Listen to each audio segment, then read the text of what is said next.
नमस्कार। आदर्श शिक्षण संस्थान जोधपुर द्वारा संचालित ऑनलाइन कक्षाओं में भैया बहनों का हार्दिक स्वागत एवं अभिनंदन। आज हम कक्षा पंचमी विषय संस्कृत और अष्टम पाठ सुभाषितानी हैं, उनके महत्वपूर्ण प्रश्न बनते हैं, अन्य महत्वपूर्ण उनके बारे में अध्ययन करेंगे। तो देखो, अष्टम पाठ के प्रश्न, एक प्रश्न किया था आपने, हाँ। दूसरा प्रश्न देखो, एतेषां प्रश्नानां एक पदेन उत्तराणि लिखतु। एक पद में उत्तर लिखना है। कैसे? जैसे देखो, पूछ सकते हैं ऐसे प्रश्न 20 में से, के साया मन्यस्य कुर्वन्ति, कौन अन्य के लिए साया देते हैं? तो वृक्षः, क्या आएगा? वृक्ष। तो पहले क्या आएगा? वृक्षः सायामनस्य कुर्वन्ति, इस प्रकार से बन जाएगा। फिर है अस्मिन् लोके जीवा किमर्थं जीवति।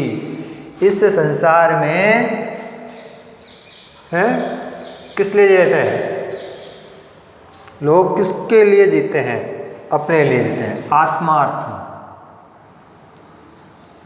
इसमें आ जाएगा आत्मार्थम, आंसर रहेगा। लोग हैं जो अपने लिए जीते हैं।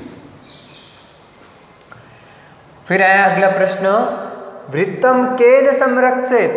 वृत्तम माने चरित्र की रक्षा कैसे होगी? हमें कैसे करनी चाहिए? रक्षित ने चरित्र की रक्षा कैसे करनी चाहिए? प्रयत्न पूर्वक करनी चाहिए। तो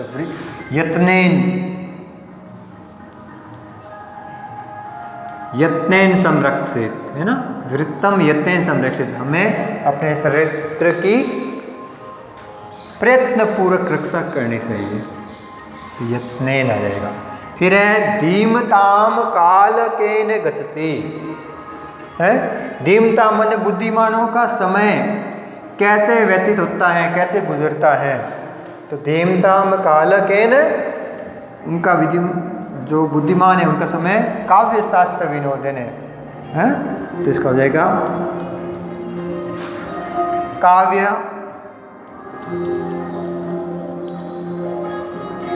शास्त्र विनोदन। काव्य और शास्त्र का अध्ययन करने में उनका समय व्यतीत होता है। धीरा किम तरिष्यन्ति, है धीरा किम तरिष्यन्ति। धैर्यवान होते हैं वो किसको सहन करते हैं? क्या सहन करते हैं? कष्ट को। है शोकम तरिष्यन्ति, हो जाएगा शोकम तरिष्यन्ति। धैर्य किम संप्राप्यते। धैर्य से हम क्या प्राप्त करते हैं? तो लक्ष्मी, धैर्य लक्ष्मी संप्राप्यते, लक्ष्मी। इस प्रकार से श्लोक से संबंधित प्रश्न बन सकते हैं, छोटे छोटे प्रश्न एक पद में उत्तर देने पूछ सकते हैं। तो अगले कुछ प्रश्न और हैं, देखते हैं अगले प्रश्न। आगे प्रश्न है, तो देखो अगला प्रश्न है कि के स्वयं आतपे तिष्ठन्ति। कौन स्वयं धूप में खड़े रहते हैं, है ना? तिष्ठन्ति। तो वृक्षः, वृक्ष है जो स्वयं धूप में खड़े रहता है, उसको छाया देते हैं, वृक्षः। फिर है किम सर्वत्र साधनम। क्या सभी जगह सर्वश्रेष्ठ साधन है? धैर्य। धैर्य सबका सर्वश्रेष्ठ साधन है। धैर्यम, धैर्यम सर्वश्रेष्ठ साधनम, सर्वत्र साधनम। फिर पूछ सकते हैं फलान्यपि शब्द से संधि विच्छेदम किम। फलानी शब्द हैं, उनका संधि विच्छेद क्या है? तो इसमें होगा फलान्यपि, तो फलानी, फलानी धन अपि, ये इसका संधि विच्छेद होगा। काय, काय शब्द से अर्थम किम। काय शब्द है, इनका अर्थ क्या है? काया माने शरीर,